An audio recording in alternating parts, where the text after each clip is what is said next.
I'm attacking. The rule says I begin to threaten my opponent. So if I'm on guard and I start an extension even if it's like this, I still have the right of way. And if you can't perceive the extension, you're in trouble. Because you say, oh look, that's an opening. No, that's an attack. Somebody starts a very fast attack, and as they start their very fast attack, the person who had the right of way just finishes their extension. The director says, the attack, the counterattack. But no. I made an attack. No, you did not make an attack. Saber fences. This is big stuff for you guys. That hand starts to move forward. You've got to be aware that the minute that blade starts to fall, that's the attack. You counterattack it, you attack into that, and it is indeed a counterattack. Now, something that a lot of you do is you get your hand out, you get too close, and you pull your hand back. All right, if I start an attack, my opponent makes a counterattack that's illegal, I get too close and I pull my hand back, all of a sudden, their counterattack becomes the attack. And when I put my hand back out, it's my counterattack, and I'm wrong. So for those of you who pump your arm a little bit when you get in too close, don't, please. All right, so what we're going to do is this is a perception exercise. Let's see, we need a victim. Larry. I'll do this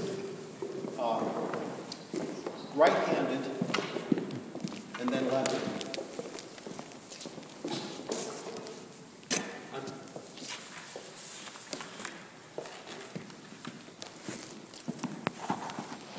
If I'm engaged here,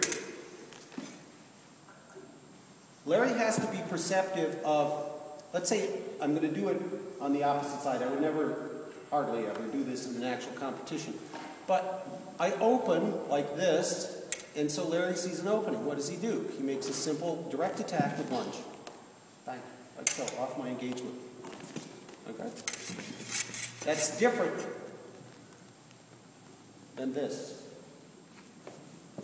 This is releasing the engagement to attack. I'm making a wide opening, but if he sees this as simply an opening, even though the point's tracking forward and he lunges into it, he's wrong. I'm right.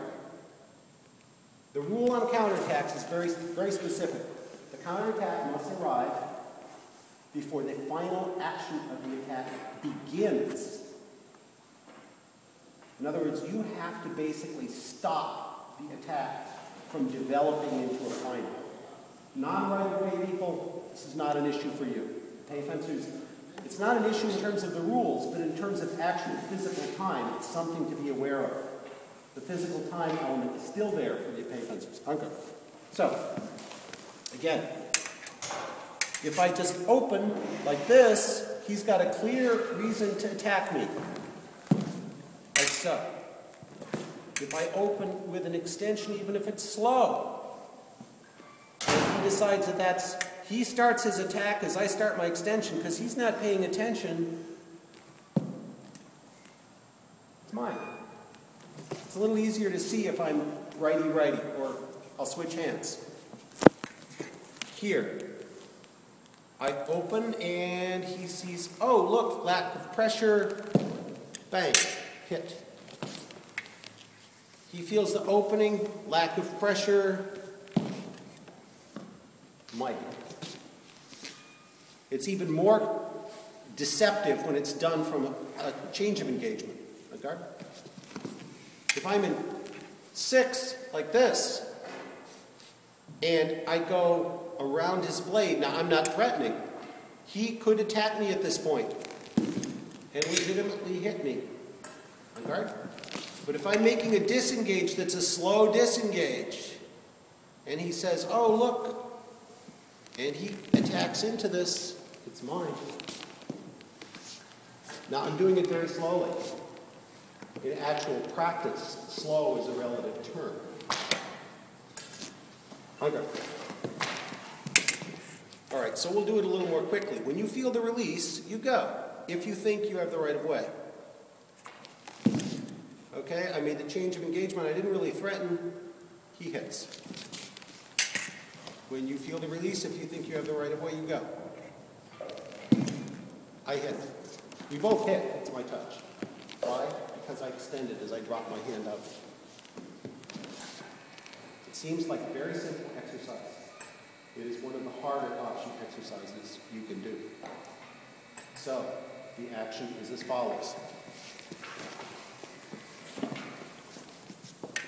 From engagement 4. Now, one thing, just 1 second.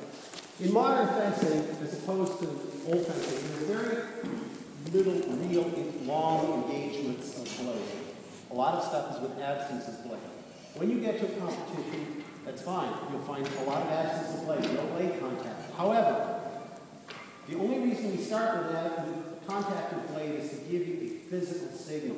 The idea that we're open. I could do this with Larry, and if I was training Larry for competition, I might do that. I might say, okay, this is the opening. No contact. That's the opening on which he can attack with a straight lunge. Like so. On guard. As opposed to this. He sees an opening, but it's not. It's a slow extension. He has to perceive that this is something he has to parry first. Like so.